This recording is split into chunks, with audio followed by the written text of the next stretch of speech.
அம்மாவின் கையளவு சோறு சேனல் நண்பர்கள் அனைவருக்கும் வணக்கம். சின்ன குழந்தைங்க கூட பூண்டு குழம்பு வேண்டான்னு சொல்கிற அளவுக்கு டேஸ்ட்டாக எப்படி பர்ஃபெக்டாக செய்கிறதுன்னு பார்க்கலாம். குழந்தைங்க பெரும்பாலும் பெரியவங்களே சில நேரத்தில் பூண்டு குழம்புல அந்த பூண்டெல்லாம் எடுத்து ஓரமாக வச்சுடுவாங்க. அப்படி செய்யாமல் சாதத்தோடு பிசைஞ்சு குழந்தைங்களும் சாப்பிட்ற அளவுக்கு எப்படி பூண்டு குழம்பு செய்யலான்னு பார்க்கலாம் வாங்க. பூண்டு குழம்பு செய்கிறதுக்காக ஒரு வாணலி அடுப்பில் வச்சுக்கோங்க. மசாலா வறுத்துட்டு நம்ம செய்யலாம். இன்றைக்கி 1.5 ஸ்பூன் அளவுக்கு ஆயில் சேர்த்துக்கோங்க. ஆயில் சூடானதும் மீடியம் ஃப்ளேமில் வச்சுக்கோங்க. இதோட என்னென்ன இன்க்ரீடியன்ட்ஸுன்னு நான் எடுத்து வச்சுருக்கேன், உங்களுக்கு காமிக்கிறேன். கலருக்காக 3 காஷ்மீரி சில்லி சேர்த்துருக்கிறேன். காரத்துக்காக 3 வரமிளகா சேர்த்துருக்கிறேன். காஷ்மீரி சில்லி பவுடர் இல்லைன்னா பரவாயில்ல, அதை ஸ்கிப் பண்ணிக்கோங்க. வரமிளகா 3 சேர்த்துட்டு 2 குச்சி கருவேப்பிலையை உருவி சேர்த்துக்கோங்க. லைட்டாக அப்படி ஒரு பெரட்டி எண்ணெயில் வரமிளகாயை பெரட்டி விட்டுக்கோங்க. ரொம்ப வறுபடணும்னு இல்லை, லைட்டாக அந்த எண்ணெயில் வறுபட்டால் போதும். இப்போது கடலைப்பருப்பு 1 ஸ்பூன் எடுத்து வச்சுருக்கிறேன். கூடவே உளுத்தம்பருப்பு 1 ஸ்பூன் எடுத்துருக்கிறேன். வெந்தயம் 1/2 ஸ்பூன் எடுத்திருக்கேன். சீரகம் 1/2 ஸ்பூன் எடுத்துருக்கிறேன். 1.5 ஸ்பூன் குருமிளகு, 3 ஸ்பூன் அளவுக்கு கொத்தமல்லி எடுத்துக்கோங்க. நாட்டு கொத்தமல்லியை குழம்புக்கு பயன்படுத்துங்க, அது ரொம்ப டேஸ்ட்டு கொடுக்கும். பர்ஃபெக்டாக இந்த புளிக்குழம்பு, வத்தக்குழம்பு, பூண்டு குழம்புக்கெல்லாம் நாட்டு கொத்தமல்லியை யூஸ் பண்ணி நீங்கள் குழம்பு செஞ்சு பாருங்கள், ரொம்ப டேஸ்ட்டாக இருக்குங்க.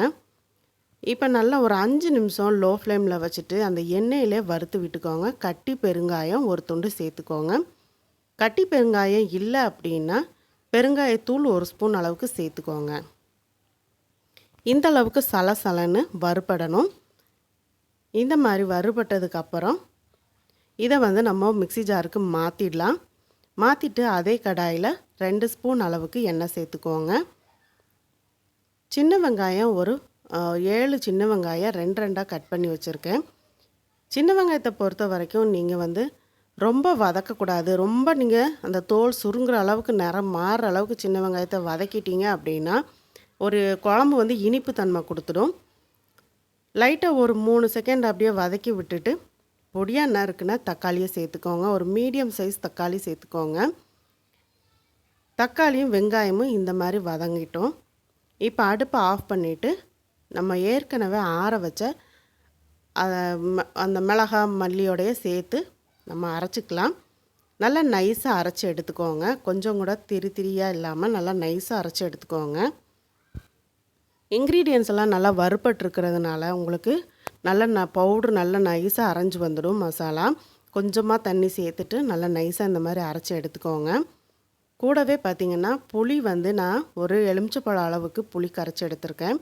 பூண்டு இந்த மாதிரி பொடி பொடி பூண்டாக எடுத்துக்கோங்க. அப்போ தான் பூண்டு குழம்புல நல்லா வெந்து அந்த பூண்டை தூக்கி தூர வைக்காத அளவுக்கு பூண்டு குழம்பு மணமாகவும் டேஸ்ட்டாகவும் இருக்கும். பூண்டும் நம்ம எல்லாருமே சாப்பிடுவாங்க. இப்போ குழம்பு தாளிச்சிடலாம்.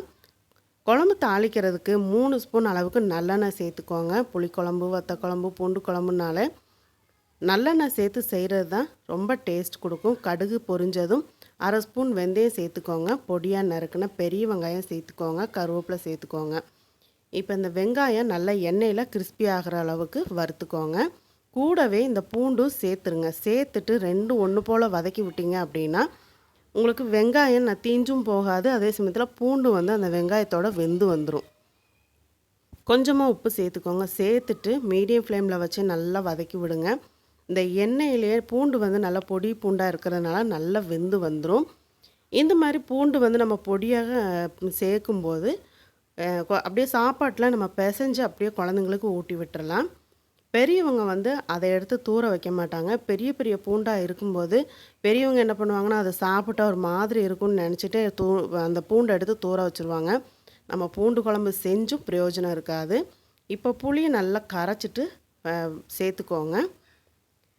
பூண்டு குழம்பு வாரத்தில் ஒரு நாள் நம்ம சேர்த்துக்கிறது, உணவில் சேர்த்துக்கிறது ரொம்ப ஆரோக்கியங்க. வாயு பிடிக்காமல், அதுவும் 40-45 வயசுக்கு மேலே சாப்பிட்டது ஜீரணமாகாது சீக்கிரத்தில். அந்த மாதிரி வாய்வு பிடி அது இதுன்னு இருக்கிறப்போ நீங்கள் பூண்டு குழம்பு செஞ்சுட்டு நீங்கள் 2 நாள் கூட இது கெட்டு போகாது. லைட்டாக நம்ம நைட்டு சூடு பண்ணிட்டோன்னா போதும், கெட்டு போகாது. மஞ்சத்தூள் சேர்த்துட்டு அந்த புளியோட பச்சை வாசம் போக மீடியம் ஃப்ளேமில் வச்சு கொதிக்க விட்டுக்கோங்க. இது தோசைக்கு கூட இந்த பூண்டு குழம்பு இந்த மாதிரி செஞ்சு நீங்கள் சாப்பிட கொடுத்தீங்கன்னா நல்லா இருக்குதுன்னு சொல்லி சாப்பிடுவாங்க. அந்த புளி வந்து நல்லா கொதிச்சிடுச்சு. ஸ்மெல் போனதும் நம்ம மிக்ஸி ஜாரில் அரைச்சி வச்சுருந்த மசாலாவை தண்ணி சேர்த்து கரைச்சி குழம்ப சேர்த்துக்கோங்க. ரொம்பையும் தண்ணி சேர்க்க வேண்டாம். பூண்டு குழம்பு கொஞ்சம் கெட்டியாக இருந்தால் தான் ஊற்றி சாப்பிட்றதுக்கு நல்லாயிருக்கும். ரொம்பவும் தண்ணியாக இருந்துச்சுன்னா அந்த டேஸ்ட் வந்து உங்களுக்கு கிடைக்காது. நல்ல கட்டிகள் இல்லாமல் மசாலாவை இந்த மாதிரி கரைச்சி விட்டுக்கோங்க. கரைச்சி விட்டுட்டு உப்பு போதுமான்னு செக் பண்ணி பார்த்துக்கோங்க. உப்பு பத்தலை அப்படின்னா கொஞ்சமாக உப்பு சேர்த்துக்கோங்க. நீங்கள் இன்னும் அம்மாவின் கையளவு சோறு சேனலை சப்ஸ்கிரைப் பண்ணலைன்னா சப்ஸ்கிரைப் பண்ணிக்கோங்க. சப்ஸ்கிரைப் பண்ணும்போது ஆளுங்கிற பெல் பட்டனோட சப்ஸ்கிரைப் பண்ணிக்கோங்க. அப்போ தான் போடக்கூடிய வீடியோஸ் உடனுக்குடனே நோட்டிஃபிகேஷனில் கிடைக்கும். நிறைய பேர் வீடியோஸை பார்க்குறீங்க, ஆனால் சப்ஸ்கிரைப் பண்ணுறதில்ல. கொஞ்சம் சப்ஸ்கிரைப் பண்ணி ஹெல்ப் பண்ணுங்கள். மீடியம் ஃப்ளேமில் வச்சுட்டு குழம்ப நல்லா கொதிக்க விடுங்க. நல்லா ஒரு 5லேருந்து 7 நிமிஷம் கொதிக்க விட்டுட்டு அடுப்பை ஆஃப் பண்ணிடுங்க.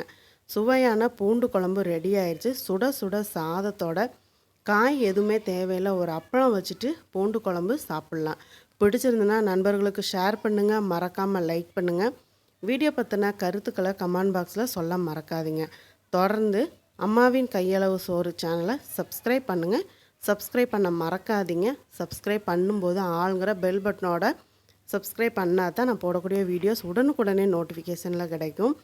நான் குழம்பு எடுத்து ஊற்றும் போதே உங்களுக்கு தெரியும், அந்த பூண்டு வந்து நல்லா வெந்து சுருண்டு வந்திருக்கு. இப்படி நீங்கள் கொடுக்கும்போது குழந்தைங்களும் வேண்டான்னு சொல்லாமல் சாப்பிடுவாங்க. மீண்டும் அடுத்த வீடியோவில் சந்திக்கிறேன். நன்றி, வணக்கம்.